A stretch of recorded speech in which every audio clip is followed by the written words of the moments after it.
자, 13페이지고요. 이제 6번 결격사유 유형 돼 있어요. 유형. 유형을 제가 크게 한번 네 가지로 나눠봤는데, 먼저 방가로 1번 타인 재산을 관리하는 능력이 없는 자 이렇게 돼 있고, 또 넘겨보시면 14페이지에서 방가로 2번에 전과자라고도 돼 있어요. 전과자. 그 다음 15페이지에서 방가로 3번에 등록 취소와 자격 취소가 있고요. 맨 위에 또 그 중간쯤에 방가로 4번에 업무 정지와 자격 정지라고도 되어 있어요. 그 방가로 3번은 취소죠. 등록 취소, 자격 취소. 방가로 4번은 업무 정지와 자격 정지 되어 있으니까 정지인 거예요. 취소와 정지, 뭔가 사고를 친 사람이에요. 이렇게 총 4가지가 있는 거죠. 방가로 1번 타인 재산 관리한 능력이 없는 사람. 그리고 방가로 2번 전과자. 방가로 3번에 등록 취소, 자격 취소, 취소. 방가로 4번에 업무 정지와 자격 정지, 정지. 이렇게 4가지 크게 분류하면, 먼저 다시 돌아와서 방가로 1번에 타인 재산 관리할 능력이 없다. 이 사람은 되게 쉬워요. 이거는 그냥 보시면 그냥 이해가 돼요. 동그라미 1번 미성년자. 나이가 너무 어리시니까 안 될 거 아니에요. 만 19세 미만. 만 19세 미만. 예외가 없어요. 무조건 나이를 먹어야만 결격서에 벗어나요. 맨 밑에 미성년자. 만 19세가 되어야 결격서에 벗어난다고요. 미성년자인 채로는 절대로 등록할 수가 없다고요. 부모님 대리해서 부모님 동의 받고도 안 되는 거예요. 미성년자는 예외가 없다. 무조건 나이를 먹어야 한다. 이렇게. 미성년자 결혼할 수는 있나요? 결혼할 수는 있어요. 할 수 있어요. 결혼하면 성년으로 의제를 해줘요. 결혼까지 했으니까 성년 의제. 그럼 이제 등록할 수 있나요? 미성년자가 결혼해서 성년으로 봐주고 있어요. 결혼까지 했으니까 등록 안 돼요. 그래도 안 돼요. 그래도 왜? 나이를 안 먹었잖아요. 예외가 없다니까요. 미성년자는 무조건 나이를 먹어야 돼요. 만 19세 성년자가 돼야만 결격서에 벗어난다. 그런 개념이니까. 그 다음 동그라미 2번에 14페이지 맨 위에 한정치산자, 금치산자예요. 한정치산자, 금치산자. 자, 한정치산자, 피한정후견인, 금치산자, 피성년후견인 용어가 이렇게 바뀌었어요. 민법에서. 근데 우리 공인중개사법은 계속 한정치산자, 금치산자 이렇게 돼 있으니까 그냥 이렇게 그냥 알고 계셔야 되고, 2가지가 같은 말인 것도 알고 계셔야 돼요. 한정치산자, 피한정후견인, 금치산자, 피성년후견인 이렇게 불러요. 이런 개념인 거죠. 한정치산자로 그냥 설명을 드려보면 이런 개념이에요. 한정치산자, 얘랑 심신 박약자다 그런 게 있어요. 어떤 분이시죠? 이런 분들은 심신 박약이니까 정신이 들어왔다가 나갔다가 들어왔다 나갔다, 좀 상태가 안 좋으신 분들이에요. 근데 이게 다른 말이에요. 한정치산자랑.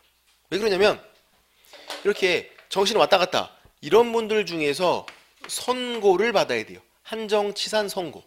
법원에서 선고해요. 법원에서. 아니면 한정후견 개시심판.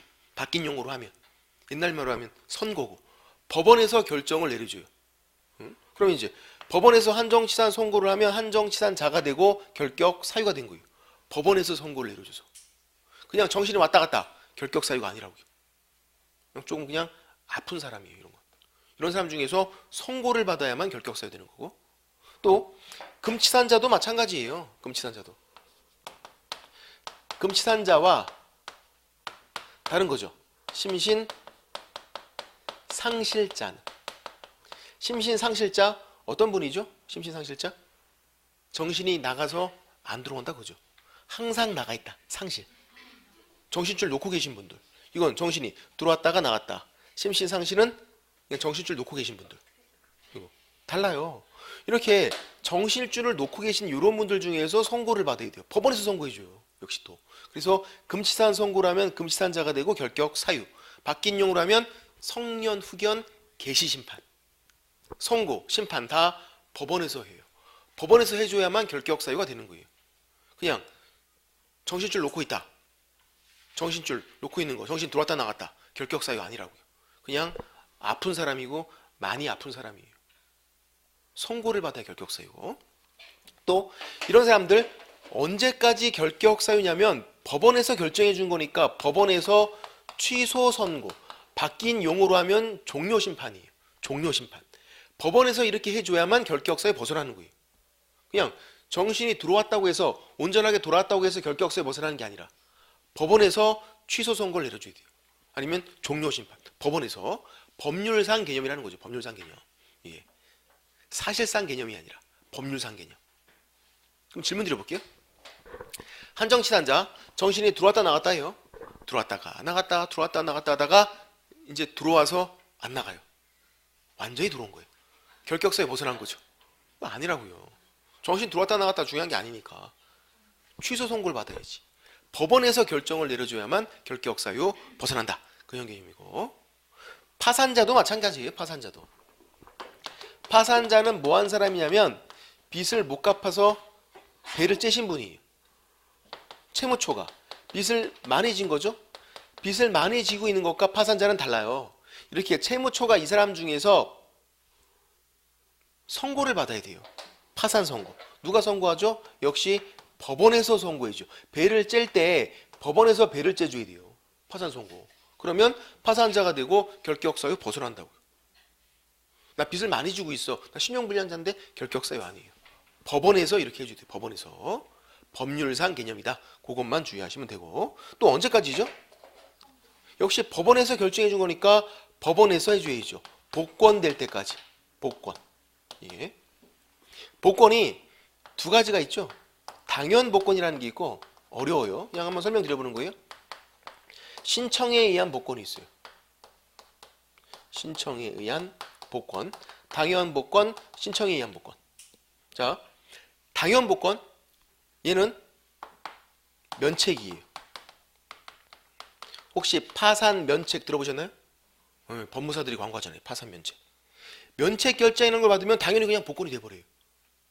아니면 파산 선고 10년 지나면 당연 복권이 돼요. 근데 그렇게까지 안 기다리고 면책 결정이라는 게 있어요. 법원에서 면책 결정 내려주면 그냥 당연 복권 돼요. 신청에 의한 복권은 복권 신청을 본인이 한 거예요. 복권 신청을. 그러면 복권 결정을 내려주죠. 너 복권 된 거야. 복권 결정. 그래서 시험 문제가 밑에 게 한 번 나온 적이 있어요. 위에 건 한 번도 나온 적이 없어요. 밑에 거. 그러니까 이렇게 복권 신청을 한 경우에 결격사유에서 벗어난다. X. 복권 신청해서 복권 결정을 받아야죠. 법원에서 결정해 준 거니까, 선고해 준 거니까 법원에서 결정을 내려줘야 한다고요. 면책 결정이건 복권 결정이건 다 법원에서 그렇게 해줘야죠. 왜? 법률상 개념이고 법원에서 지금 파산 선고를 했잖아요. 그럼 법원에서 면책 결정, 복권 결정 해줘야 한다고요. 복권 신청만 하면 되는 게 아니라 결정까지 받아야 한다고요. 이런 것들 다 법률상 개념이다. 이런 거죠. 그럼 질문 드려볼게요. 파산자가 채무를 모두 다 싹 다 변제했어요. 결격사유 벗어난다. X. 빚을 갚고 말고 이게 중요한 게 아니라 법률상 개념이라고요. 법률상 개념. 복권돼야 된다고요. 복권되는 게 면책 결정 아니면 복권 결정. 복권돼야만 결격사유 벗어나는 거. 이건 어렵지 않잖아요. 미성년자는 예외가 없다. 만 19세 미만 미성년자고 예외 없이 무조건 결격사유. 나이를 먹을 때까지는. 그리고 한정치산자, 금치산자, 파산자는 법률상 개념이다.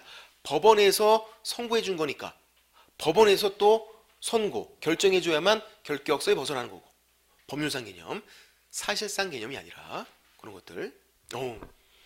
충분히 이거는 설명 들어도 그냥 풀 수 있을 것 같아요. 좀 질문 드려볼게요. 시험 문제가 이렇게 나와요. 한정치산자 같은 말이 뭐라고요? 피한정 후견인. 한정치산자 피한정 후견인 이렇게 나왔어요. 결격 사유예요, 아니에요? 결격 사유예요. 한정치산자 선고 받은 사람이라고요. 피한정 후견인 심판 받은 사람이에요, 다. 근데 심신박약자, 상실자 이렇게 나오면 결격 사유 아닌 거고, 됐고, 그런 것만 주의하시면 되고, 파산자 이렇게 나오면 결격 사유예요. 선고를 받은 사람을 파산자라고 부르니까. 그것도 됐고, 이제 두 번째 전과자가 문제예요. 14페이지 그 이제 위에서 한 5번째 줄에 있는 거 전과자. 반가로 2번. 전과자는 법원으로부터 벌금, 금고, 징역 이런 거 선고받으면 전과 기록이 남고 전과자가 돼요. 벌금, 금고, 징역. 벌금은 뭐죠? 돈 내는 거. 금고는 뭔데요? 감옥에 가는 거예요. 징역은 뭔데요? 감옥에 가는 거예요. 벌금은 감옥에 안 가요. 돈만 내는 거. 금고 감옥에 가요. 징역 감옥에 가요. 금고도 감옥에 가고 징역도 감옥에 가요. 그러면 그 둘 차이점은 뭔데요? 일하는 거예요. 금고는 감옥 가서 일을 안 해요. 감옥만 가면 돼요, 그냥. 근데 징역은 감옥 가서 일을 해야 돼요. 일 안 하면 밥을 안 줘요. 금고는 일 안 해도 돼요. 나름대로 괜찮죠. 감옥만 가면 되니까. 이것도 징역은 감옥 가서 일까지 해야 되니까 좀 빡세죠. 그럼 질문 드려볼게요. 금고 감옥 갔어요? 일 안 하고 있어요. 일 안 해도 되는 거니까 시간이 잘 가요, 안 가요? 안 가요, 안 가요. 차라리 그냥 사형이 나요. 시간 너무 안 가요, 그거. 다 일 나갔는데 혼자 뭐 할 거예요, 거기서. 그래서 금고도 신청해서 다 일을 하고 있어요, 사실은. 예. 신청을 해서. 원래 안 해도 되는데 신청해서 시간도 안 가고 일하면 돈을 줘요, 또. 공짜로 막 일 부리는 거 아니에요. 예. 일하면 돈을 주니까 나갈 때 한 몫 땡겨갖고 나면 좋잖아요. 시간도 잘 가고. 그래서 이제 금고도 다 신청을 해서 일은 하고 있어요. 사실상 차이점 없지만 그래도 일이 강제가 되는 건 징역이고 금고는 선택사항이에요. 선택사항. 그래서 가장 빡센 게 징역일 거 아니에요. 감옥 가서 일까지 하니까. 가장 약한 건 벌금이잖아요. 벌금. 벌금은 아예 감옥에 안 가니까. 물론 더 센 거 있죠. 사형이 있지만 우리가 배울 필요 없죠. 그거는 죽는 거니까. 그만 듣고. 그래서 금고 이상이다 그럼 뭐죠? 금고 이상이니까 금고, 징역 위로 가는 거. 벌금 이상이다 그럼 벌금, 금고, 징역 그렇게 됐고. 먼저 첫 번째 전과제에서 이 첫 번째만 잘 이해를 하시면 그럼 웬만큼 다 이해가 되신 거예요. 첫 번째 금고 이상 실형 선고를 받아요. 금고 이상 실형 선고. 금고 징역이죠. 금고 이상이니까 감옥에 가니까 실형 선고받고 집행 종료. 집행 종료는 집에 들어가서 사는 거. 아니 감옥 들어가서 사는 거. 그리고 종료는 살다 나오는 거예요. 집행이 감옥에 들어가는 거고 종료가 살다 나오는 거고 집행 감옥 들어가는 거예요. 면제 살다가 나오는 거예요. 그러니까 감옥 들어가서 살다가 나오는 방법이 두 가지가 있는 거잖아요. 집행 종료로 살다가 나오고 집행 면제로 살다가 나오는 거예요. 일단 감옥에 가서 살다가. 그리고 살다가 나오면 3년간 다시 결격 사유예요. 그러니까 이제 감옥에서 다 살고 나왔대요. 바로 중개할 수 있는 게 아니라 다시 또 3년간 결격 사유. 3년간 일을 못 해요. 뭔가 크게 사회에 무리를 일으켰으니까 이런 사람들은. 감옥까지 가는 건 굉장히 심한 잘못을 한 거잖아요. 이런 사람들은 살다가 나와도 3년간 또 결격 사유예요. 집행 종료, 감옥 들어가서 살다가 나온 거예요. 집행 종료에 종류가 두 가지가 있는데 만기 석방이라는 게 있고 한 번 정도 들어보셨어요. 만기 석방, 만기 출감 뭐 그런 거. 말 그대로 다 살고 나온 거. 그리고 가석방 역시 한 번 정도는 들어보셨어요. 중간에 나오는 거 살다가. 자 이제 주의사항. 감옥 들어가서 살다가 나오는 방법이 만기 석방, 가석방 두 가지가 있다. 땡. 틀린 거예요. 감옥 들어가서 살다가 나오는 방법은 집행 종료, 집행 면제 이렇게 두 가지가 있는 거잖아요. 크게. 그리고 그 집행 종료에 다시 두 가지가 있는 거고. 그러니까 범위를 좀 카테고리를 잘 나누셔야 한다고요. 감옥 들어가서 살다가 나오는 방법은 크게 집행 종료, 집행 면제가 있고 그 집행 종료에 다시 두 가지가 있는 거고. 만기 석방, 가석방. 차이점은 다 살고 나온 거, 중간에 나온 거. 근데 공통점이 있어요, 이 둘이. 둘 다 집행 종료잖아요. 그래서 집행 종료, 그 날짜가 똑같아요. 집행이 완전히 끝난 날짜가. 공통점. 이런 식으로 해보면 예를 들어서 해보면 2015년 1월 1일 징역 3년 선고 받아요. 선고. 이제 징역 3년 선고니까 어떻게 해야죠? 선고 날짜부터 3년간 감옥 들어가서 살아야죠. 선고 날짜부터 3년간 감옥 들어가서 다 살고 나와요. 뭐라고 부른다고요? 만기 석방. 다 살고 나오면 2년 살다가 나왔어요. 뭐라고 부르죠? 가석방이라고 불러요. 또 만기 석방, 가석방 차이점 뭐 금방 알 수 있을 것 같고. 공통점. 만기 석방 3년 다 살고 나왔으니까 요 날짜가 집행 종료일. 집행 종료일. 또 살 게 없잖아요. 가석방 2년 살다가 나왔대요. 집행 종료가 된 게 아니에요. 남아있는 1년이 있잖아요. 요거 1년. 요걸 뭐라고 부르냐면 남아있는 형기다 해서 잔형기라고 불러요. 잔형기. 남아있는 형기, 잔형기. 1년을 마저 살아야 돼요. 어디서? 집에서. 감옥에서 2년 살고 나온 다음에 집에서 1년 마저 채워서 3년 똑같이 다 채워야만 집행이 종료가 돼요. 그래서 집행 종료 날짜가 똑같아요. 3년 다 채워야만 집행이 종료가 되니까. 만기석방이든 가석방이든. 그래서 결격기간도 똑같아요. 결격기간은 중기업에 종사를 못하는 기간. 그게 똑같아요. 보세요. 만기석방이에요. 예를 들어서 만기석방. 주어진 날짜가 2015년 1월 1일 징역 3년 선고일. 요 날짜가 지금 주어진 거예요. 징역 3년 선고일이. 쓰세요. 2015년 1월 1일. 요 날짜부터 징역 3년 선고니까 3년간 감옥에 살았어요. 감옥에 있는 동안 중기업 못 하잖아요. 더해줘요. 중기업을 못하는 기간을 지금 계산하고 있는 거예요. 3년 동안 감옥 살인이 있으니까 중기업 못했고 3년 살다 나왔대요. 만기석방. 이제 만기석방. 뭐가 된 거죠? 집행 종료가 된 거예요. 집행 종료됐으니까 바로 중기업 해야지. 안 된다고요. 다 살고 나와도 3년간 더 기다리라고요. 3년 또 더해요. 앞에 있는 3년은 징역 3년이니까 3년, 뒤에 있는 3년은 요거 플러스 3년이니까 3년. 그래서 토탈 6년을 더해주면 2021년 1월 1일 요때부터 이 사람은 중기업할 수 있다고요. 장난 아니죠. 가석방은요? 2015년 1월 1일 징역 3년 선고. 그 날짜 쓰세요. 2015년 1월 1일 징역 3년 선고인데 감옥에서 살다가 쭉 살다가 2년 되니까 나왔대요. 그럼 2년간만 감옥에 있었네요? 2년간만? 더해줘요. 어차피 감옥에 있는 기간 동안 중기업 못했으니까 이제 2년 살다 나왔어요. 가석방. 집행 종료가 된 건가요? 안 된 거예요. 그냥 감옥에서만 나온 거지. 남은 거 있잖아요. 1년. 1년을 마저 감시를 받으면서 집에서 살아야 한다고요. 여행도 못 가고 감시 받으면서. 그래서 1년을 마저 집에서 살아요. 잔영기 기간 동안을 집에서. 그래서 이제 3년 다 채웠어요. 집행 종료가 된 거죠. 중기업 바로 할 수 있나요? 안 되잖아요. 집행 종료가 되면 다시 또 3년간 기다려야죠. 그래서 또 3년 더 해줘요. 그러면 똑같네요. 다만 앞에 있는 3년이 2년, 1년 이렇게 그냥 찢어진 것뿐이고 결론은 똑같잖아요. 왜? 집행 종료 날짜가 똑같으니까. 만기석방이나 가석방이나 3년 다 채워야 되는 건 마찬가지니까. 그래서 결격기간이 동일하다. 주의사항은 뭐냐면 가석방인 거예요. 이 가석방 날짜에다가 바로 3년을 더하겠다. 안 된다고요. 가석방은 가석방 플러스 잔영기를 마저 마치고 다시 또 3년 더 하는 거예요. 가석방 플러스 잔영기 플러스 3년. 가석방 플러스 바로 3년이 아니라 잔영기가 있으니까. 이제 집행면제이랑 같은 거 특별사면 같다고 보시면 돼요.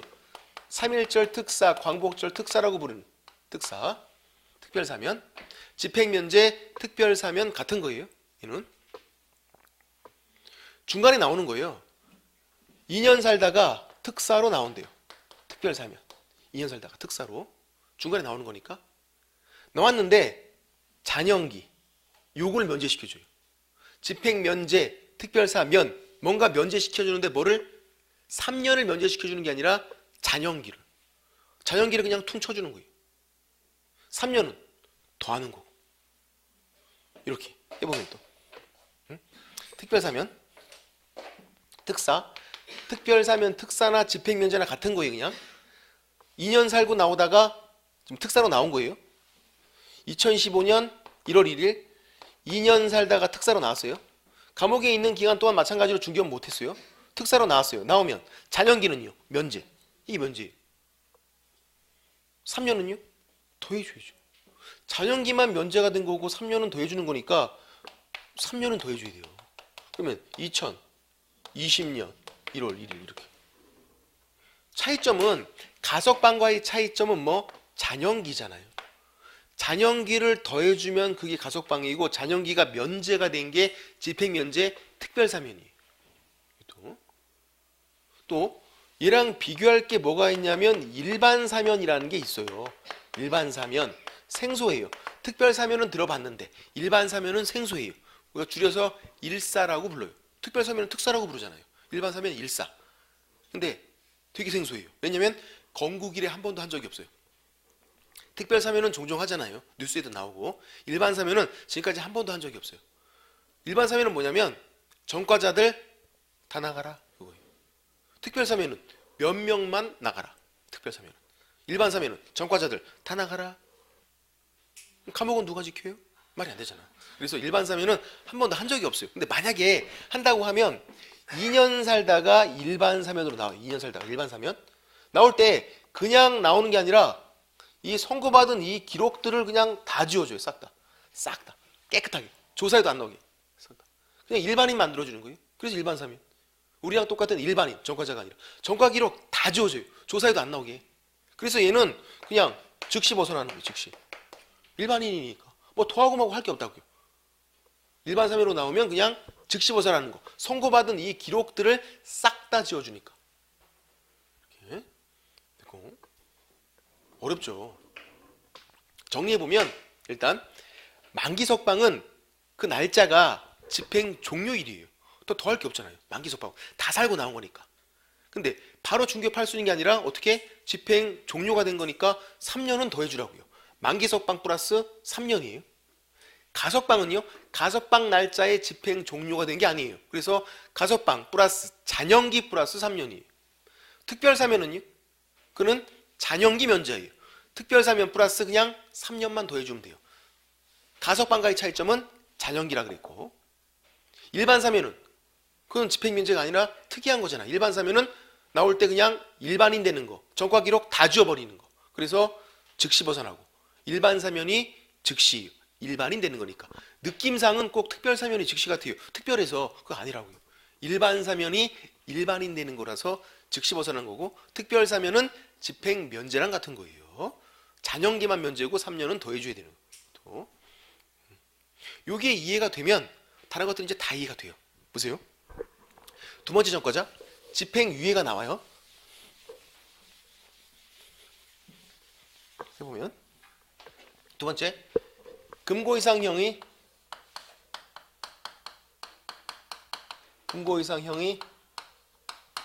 집행유예를 받아요.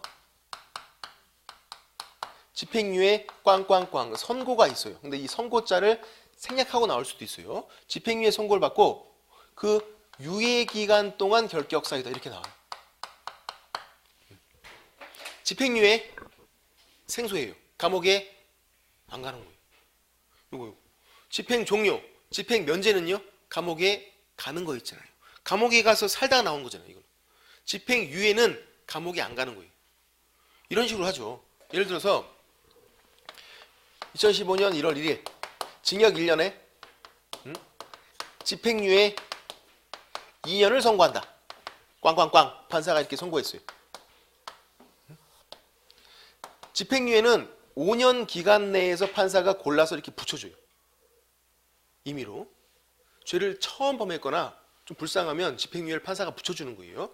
만약에 이 집행유예가 없으면 얘는 징역 1년 선고잖아요. 감옥에 1년 갔어야 돼요. 근데 좀 불쌍하니까 판사가 집행유예 2년을 붙여준 거예요. 그러면 얘는 집행유예 2년이니까 2년간 감옥에 안 가요. 안 가는 거예요. 종료가 됐대요. 집행유예 2년 종료되면 그 후에 가는 건가요? 아니에요. 집행유예 기간 동안도 안 가고 종료가 돼도 안 가요. 감옥에는 안 가요. 집행유예. 언제 가는 거냐면 집행유예 기간 동안 2년 기간 동안 사고 치면 가요. 사고 치면 취소되고 가는 거예요. 몸만 잘 사리고 있으면 감옥에 안 가요. 그러니까 집행유예 기간 중이면 몸 좀 사리고 있어야 돼요. 그럼 이제 감옥에는 안 가는 거고. 이제 2년 종료가 됐대요. 종료가 되면 또 그냥 종료가 되지 않아요. 종료가 되는 그 날짜에 이 기록 징역 1년에 집행유예 2년 선고받은 이 기록들을 다 지워줘요. 또 조사에도 안 나오게. 이런 게 조사에도 안 나오게 종료가 될 때 그냥 싹 다 지워줘요. 일반인이 된 거예요. 또 일반인이. 그래서 즉시 벗어나게 되는 거예요. 그냥. 종료가 되면 이 기록들이 없으니까 이런 게. 근데 이 유예 기간 동안은 요 기간 동안 2년 기간 동안은 감옥엔 안 갔어도 징역 1년에 집행유예 2년을 선고한다. 꽝 판사가 이렇게 한 기록이 남아있단 말이에요.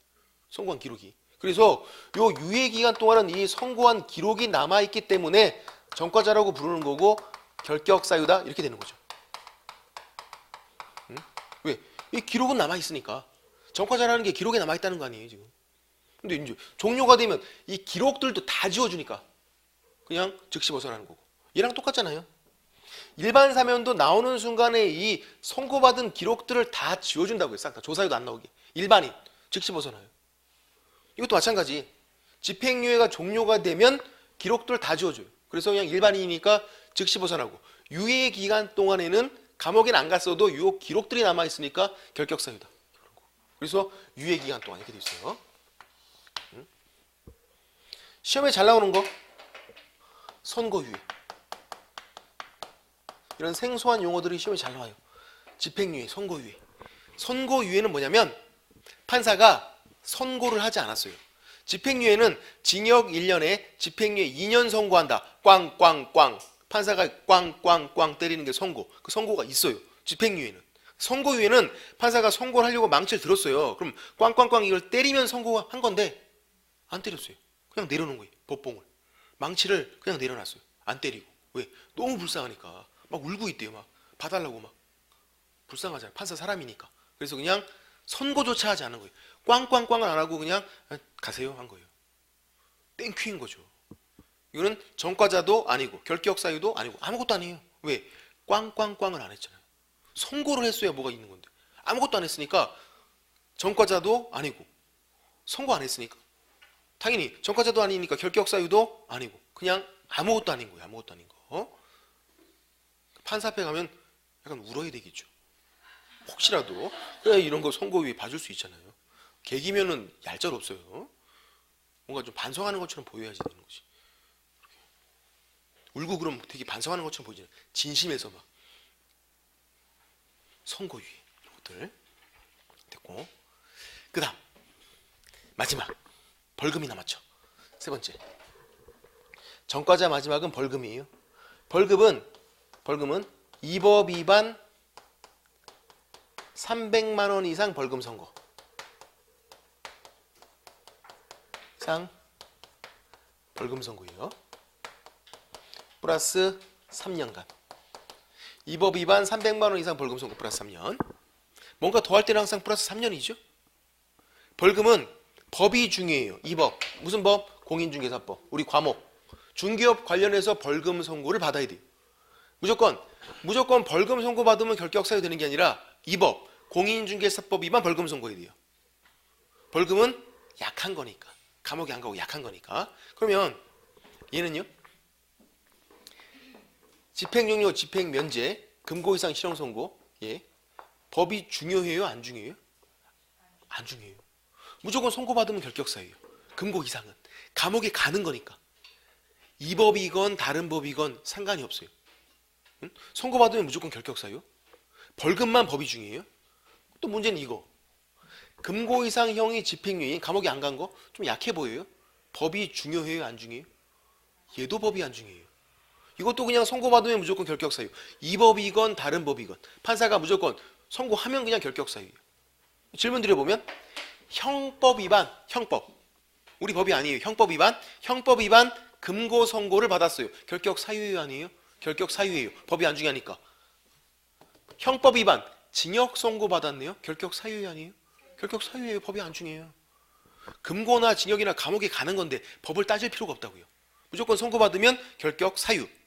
그럼 이제 형법 위반 집행유예 선고받은 거예요. 형법 위반 집행유예. 결격 사유예요? 아니에요? 결격 사유라고요. 이것도 법이 안 중요해요. 집행유예도. 형법 위반 벌금 선고. 결격 사유가 아니라고요. 다른 법이니까. 벌금만 법이 중요해요. 집행유예가 벌금보다 무거운 형이에요. 중형. 우리가 보기에는 이게 더 좋아 보여요. 집행유예가 벌금보다. 벌금은 안 낼 수가 없어요. 무조건 내야 돼요. 안 내면은 노역장 육지, 노가다 뛰어서 갚아야 돼요. 다. 안 낼 수가 없다고요. 벌금은. 근데 집행유예는 얼마나 좋아요? 몸만 사리면 집행유예 기간 동안도 감옥에 안 가고 종료가 돼도 감옥에 안 가고 싹 다 없어주고 땡큐. 좋은 거잖아요 이거. 근데 이게 더 무겁다고. 그러니까 벌금 선고할 것 같으면 차라리 집행유예 달라고 말할 수도 있을 것 같아요. 느낌이 더 좋아 보이니까. 근데 집행유예가 더 무거운 형이라고. 중형. 왜 그러냐면 감옥에 갈 확률이 있잖아요. 감옥에 갈 확률이 조금이라도 있으면 그게 무거운 거예요. 벌금은 아예 감옥에 갈 확률이 전혀 없는데 집행유예는 감옥에 갈 확률은 있잖아요. 집행유예 기간 동안 뭔가 사고 치면. 그러니까 감옥 갈 확률이 있기 때문에 이게 더 무거운 형이에요. 그래서 법이 안 중요해요. 중형이기 때문에, 무겁기 때문에. 예? 감옥은 그렇게 경험 삼아서 한번 갔다 와야지 그런 곳이 아니니까. 갔다 오면 작살나는 거니까. 그래서 이게 감옥 갈 확률이 조금 있기 때문에 더 무거운 형이에요. 그리고 또 벌금은 액수도 중요해요. 300만 원 이상이 돼요. 벌금은 5만 원 이상이면 벌금이에요. 5만 원 이상이면. 이 법 위반 5만 원 벌금 선고받고 3년간 결격 사유다. 너무 심한 거 아니에요? 5만 원이면?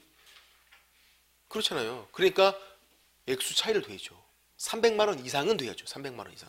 이 법 위반 300만 원 이상 벌금 선고받으면 3년간 결격 사유. 300만 원 이상도 굉장히 심한 잘못을 해야 돼요. 보통 벌금 맞으면은 뭐 200만 원 그래요.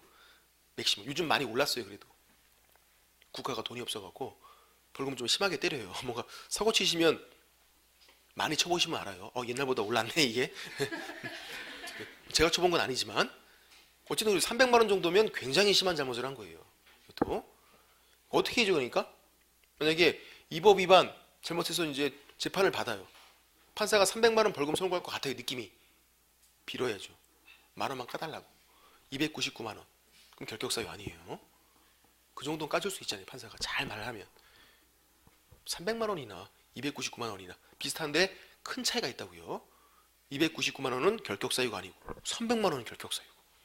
그리고 또 판사들이 친절하지가 않아요. 여러 가지 잘못을 하면 그냥 뭉뚱그려서 벌금 때려요. 뭉뚱그려서. 뭐 형법 위반, 이법 위반 막 다 섞여 있대요. 그러면 뭐 이법 위반 얼마 이렇게 벌금을 분리해서 그렇게 선고하지 않아요. 그냥 뭉뚱그려서 너 벌금 500만 원이야 이렇게 선고해요. 뭉뚱그려서. 판사들이 이렇게 친절하지 않으니까. 그런데 여기에 관련되면 이법 위반 300만 원 이상 벌금 선고만 결격 사유니까 공인중개사법 위반, 우리 과목 위반, 중기업 관련해서 끼어 있으면 그때는 반드시 분리해서 선고하래요.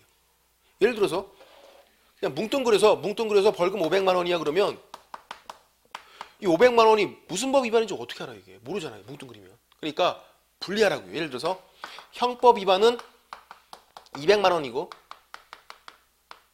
이 법 공인중개사법 위반 얘는 300만 원이야. 이렇게 분리해서 선고하면 얘는요 결격 사유예요.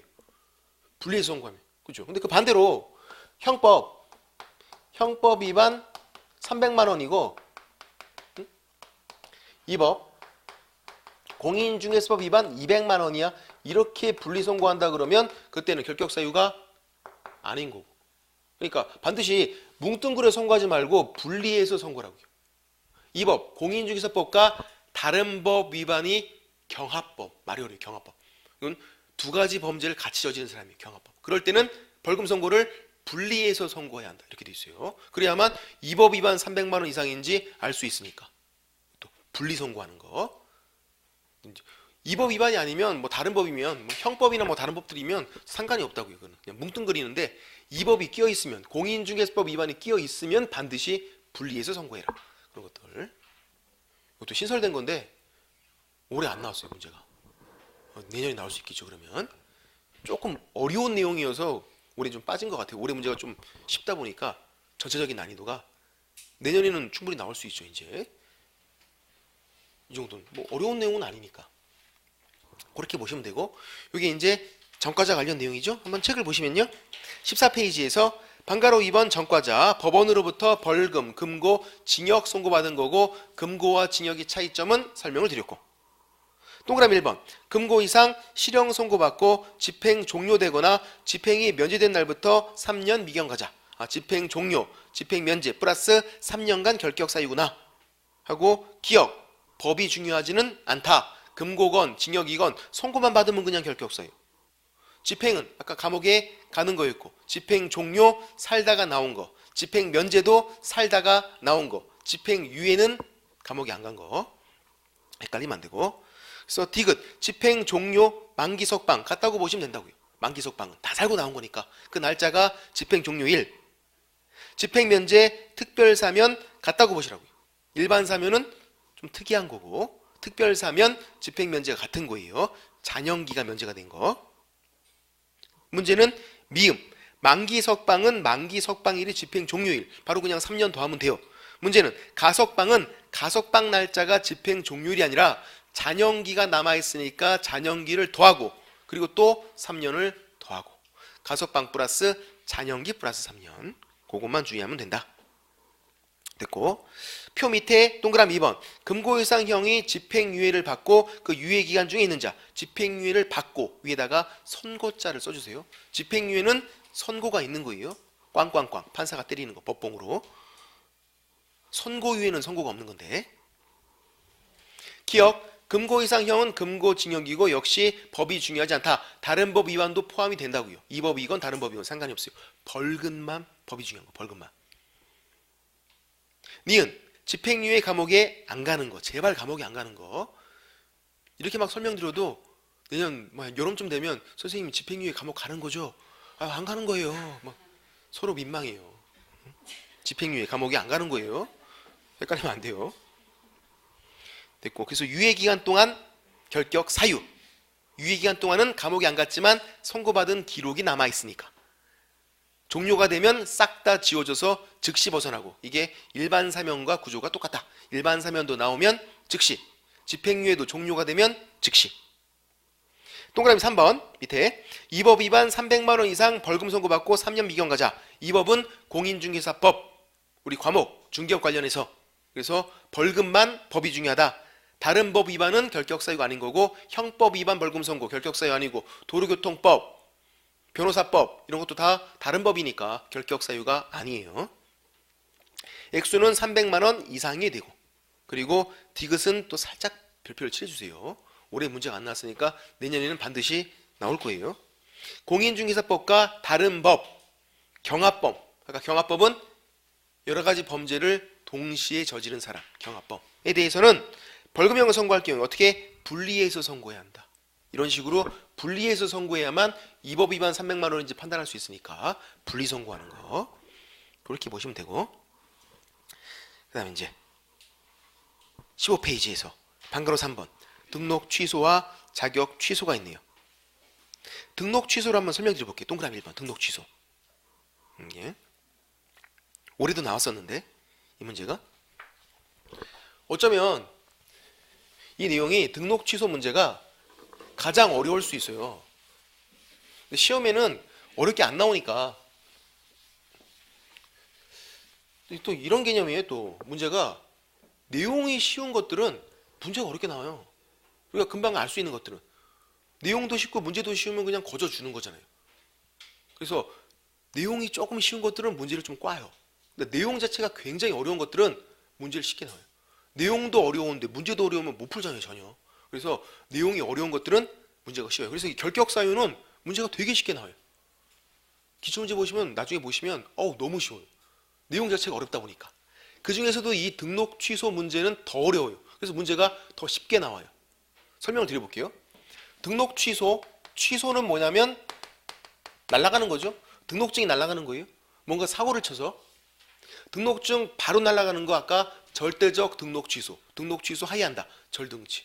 한번 봐줄 수도 있는 거. 임의적 등록 취소 할 수 있다.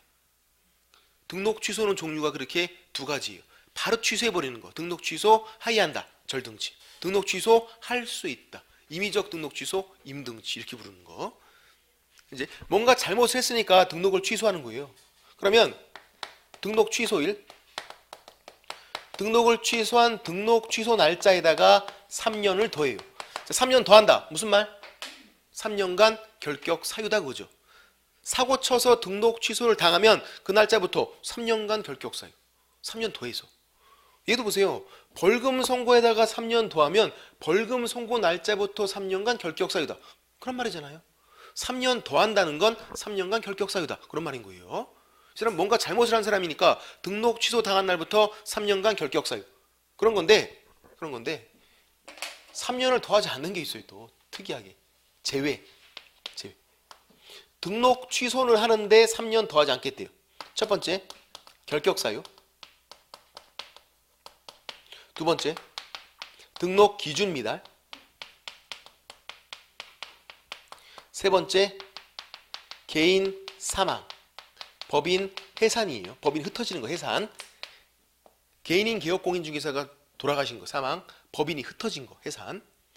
이 세 가지를 이유로 해서 등록을 취소하면 그냥 등록 취소만 하겠대요. 3년 더 하지 않고. 그러니까 등록 취소는 뭐가 중요하냐면 이유가 중요해요. 이유. 이 사람 등록을 왜 취소를 했나 그 이유를 잘 보셔야 돼요. 엄한 사람, 멀쩡한 사람 등록 취소 아닐 거 아니에요. 뭔가 사고를 친 사람이니까 그 이유가 있단 말이에요. 근데 그 이유가 이 세 가지라면 그냥 등록만 취소하고 3년 더 하지 말래요.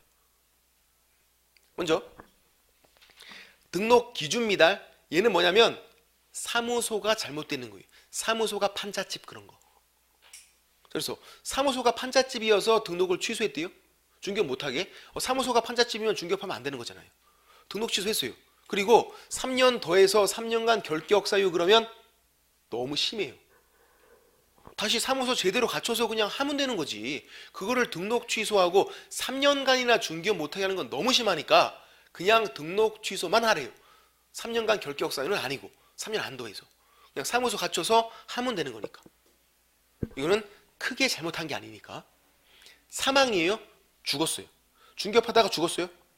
등록 취소했어요. 3년간 결격 사유래요. 부활도 안 되는데. 왜 아무 의미 없지. 이미 죽어버렸는데 뭘. 3년 더 할 필요가 없잖아요. 죽었으니까. 해산. 중개업하다가 흩어졌어요. 경기가 안 좋아갖고 장사가 안 되니까 우리 그만하자. 흩어진 거예요. 법인이 해산한 거. 그래서 등록 취소를 했대요. 3년 더해서 3년간 결격 사유 그러면 3년간 중개업 못하게 하는 건데 너무 심하잖아 이것도. 뭔가 잘못한 게 아니라 경기가 안 좋아서 흩어진 거예요. 경기 좋으면 다시 모여서 하면 되지. 그걸 또 등록 취소하고 3년간이나 결격 사유로 묶을 이유는 없다고요. 크게 잘못한 게 아니니까. 그래서 이제 이 두 가지는 잘못한 게 아니에요. 등록 기준 미달, 그냥 사무소가 판잣집인 거고, 사망은 죽은 거고, 부활도 안 되고, 해산은 그냥 흩어진 거고, 경기가 안 좋아서. 뭔가 잘못한 게 아니니까 3년을 더 할 필요가 없는 거예요. 그냥 등록 취소만 그냥 한 거예요, 그냥. 근데 문제는 이거. 결격 사유? 결격 사유가 나중에 발생해서 등록을 취소했대요. 이것도 3년은 안 돼요. 왜 그러냐면 모순이 생겨요. 어떤 모순이 생기냐면 이런 모순. 이것만 해볼게요. 예를 들어서 2015년 1월 1일 한정치산 선고를 받은 거예요. 한정후견 개시심판. 법원으로부터. 중개업 할 때는 처음에 등록할 때는 정상인이었어요. 등록 잘 됐어요.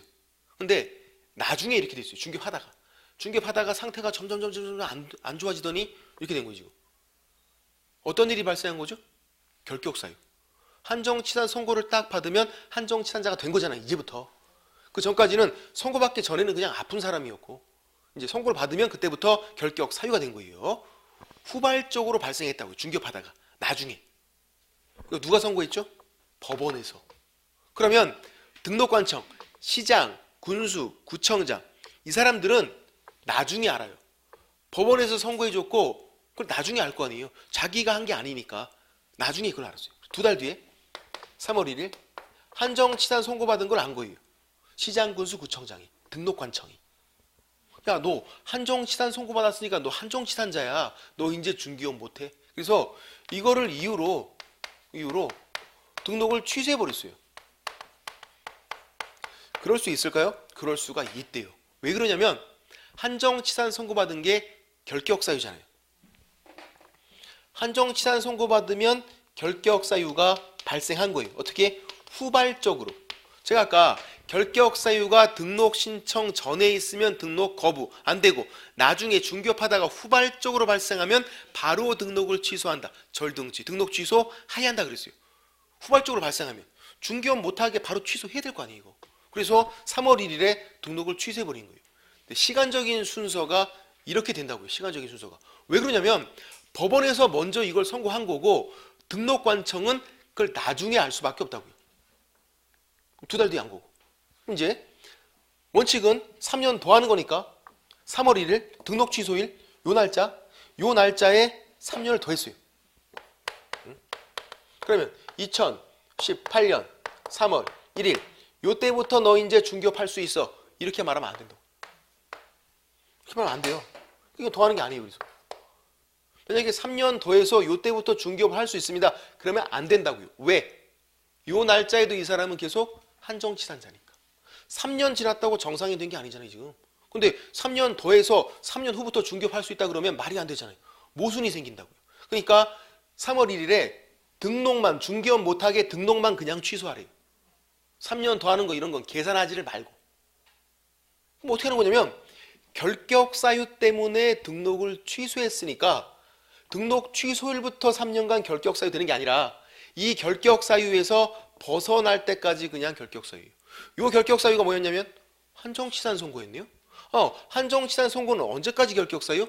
취소 선고를 받을 때까지 아까.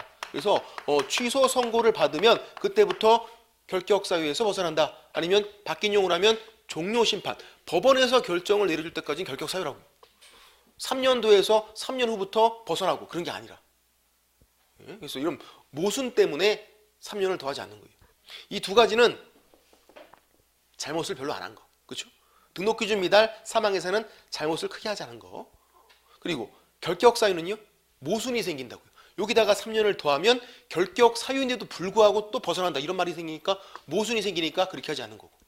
그래서 그런 이유로 이 세 가지를 이유로 등록을 취소했으면 등록 취소한 날짜에다가 3년을 더하지 말래요. 그게 무슨 말? 등록 취소부터 3년간 결격 사유가 아니다. 다른 것들은 3년 더하고 3년간 결격 사유가 되고, 그래서 3년을 더할지 말지, 등록을 취소한 날짜에다 더할지 말지는 뭘 보고 결정하시는 거냐면 이유. 이 사람이 왜 등록 취소를 당했나 그 이유를 보고 결정하시는 거예요. 이유를 보고. 이제 질문 드려볼게요. 몇 가지만. 예를 들어서 자격증 위조해서 등록했대요. 예를 들어서 그게 부정한 방법으로 등록을 한 거예요. 자격증을 위조해서 등록을 싹 했어요. 걸렸네요. 부정한 방법으로 등록한 거 걸렸어요. 대부분 다 걸려요, 금방. 그래서 등록 취소를 당했어요. 당연히 등록 취소해야죠, 못하게. 자격증 위조 등록인데. 다 좋아요. 다 좋은데 우리가 궁금한 건 뭐냐면, 그러면 등록 취소를 했으면 그 등록 취소한 그 날짜에다가 3년을 더할지 말지, 이게 궁금해요. 더해요, 말아요? 어떻게 하셨죠? 찍은 거죠, 그냥. 네. 뭘 봐야죠? 이유. 이 사람은 왜 등록 취소를 당했나 이유를 보시라고요. 이유가 부정한 방법으로 등록을 해서 등록 취소 당한 거예요. 그러면 부정한 방법으로 등록한 게 결격 사유예요? 아니에요. 등록 기준 미달도 아니에요. 사망 해산도 아니에요. 이런 게 아니니까 등록 취소하고 3년 더하는 거예요. 다른 거, 등록증 양도되어 했대요. 양도되어 걸렸어요. 걸려서 또 등록 취소를 당했어요. 등록증 양도되어 걸려서 등록 취소. 다 좋아요. 좋은데 3년 더할지 말지, 이게 문제라고요. 더해요, 말아요? 더한다고. 등록증 양도되어는 결격 사유도 아니고 등록 기준 미달도 아니고 사망 해산도 아니라고. 이 세 가지만 3년을 안 더하는 거 제외고 다른 건 다 3년 더해요. 다. 등록증 양도되어도 이 세 가지가 아니니까 등록 취소하고 3년 더하고 3년 더해서 3년간 결격 사유가 되는 거고. 그런 사람들은 이 세 가지가 아니니까. 그래서 3년 더할지 말지는 이유를 보고 판단한다. 이유가 중요해요. 등록 취소만 그래요. 옆에 있는 그 자격 취소는, 밑에 있는 자격 취소는 이유 불문이에요. 자격증 날라가면, 자격 취소되면 무조건 3년간 그냥 결격 사유. 그것도 응시 결격도 되고 등록 결격도 돼요. 응시 결격 사유 따로 있고 등록 결격 사유 따로 있잖아요. 따로 있는데 그 중에서 딱 한 가지, 자격 취소 플러스 3년만 중복이 돼 있어요. 그것만 응시 결격 사유도 되고 등록 결격 사유도 되고, 그것만. 다른 것들은 다 따로따로예요. 딱 한 가지만 중복되는 거예요. 자격 취소 플러스 3년만. 또 자격 취소는 이유 불문. 왜 내 자격증이 날아갔나? 이유가 안 중요하다고요. 자격 취소를 당하는 순간에 무조건 3년간 응시 결격 그리고 등록 결격 두 가지. 무슨 말이냐면 3년간 시험도 못 보고 또 3년간 중개 보조원도 못 하고. 등록 결격 사유가 뭐라 그랬죠, 제가? 중개업에 종사를 못 하는 거. 중개 보조원도 못 하는 거. 자격 취소가 되면 3년간 시험도 못 보지만 3년간 중개업에 종사도 못 한다고요. 근데 부정행위 플러스 5년간 시험은 못 봐요. 근데 중개 보조원은 할 수 있어요. 등록 결격 사유가 아니어서. 자격 취소 플러스 3년만 응시 결격과 등록 결격에 중복되어 있는 거예요. 유일한 한 가지. 그렇게 보시면 되고. 됐고. 자, 15페이지에서 맨 위에 방가로 3번 있고 동그라미 1번, 동그라미 2번 볼게요. 동그라미 2번. 자격 취소 3년 미경 과자. 자격 취소는 왜 자격 취소되는지 이유가 중요하지 않다. 자격 취소되면 무조건 3년간 응시 결격, 등록 결격이에요. 3년간 시험도 못 보고 3년간 중개 보조원도 못 한다. 등록 결격 사유를 힘이 센 걸로 이해하자 그거예요. 중개 보조원도 못 하게 하는 거. 그렇게 됐고. 이제 나머지 업무 정지와 자격 정지도 있는데 좀 힘드시니까 오늘 여기까지만 하고 다음 주에 나머지 좀 정리를 하고요. 결격 사유를 다시 한번 다음 주에 좀 정리를 해볼게요. 그렇게 됐습니다. 오늘 내용 좀 어렵죠? 어려워요. 용어들이 생소하니까 뭐 선고유예, 집행유예 이런 거 우리 뭐 뉴스에서나 가끔 들은 거지 실제로 그런 거 아니니까 우리 선량한 사람이어서 뭐 금고 이상 뭐 징역 선고 뭐 이런 것들 감옥에 한번 갔다 오면 금방 알아요. 근데 그럴 거 아니니까 좀 내용이 생소한 거니까 뜬구름이니까 그래서 몇 번 반복하고 하면 되고 그리고 제가 또 설명드렸지만 어렵기 때문에 문제는 쉽게 나온다고요. 문제는 그냥 설명 들어도 충분히 풀 수 있을 만큼 정도로 그러니까 너무 걱정하지 말고 뛰쳐나가지만 않으면 된다 그랬어요. 무조건 그것만 약속해 주시면 돼요. 됐고요. 오늘 여기까지고요. 자, 식사 맛있게 하시고 다음 주에 뵙겠습니다. 수고하셨습니다.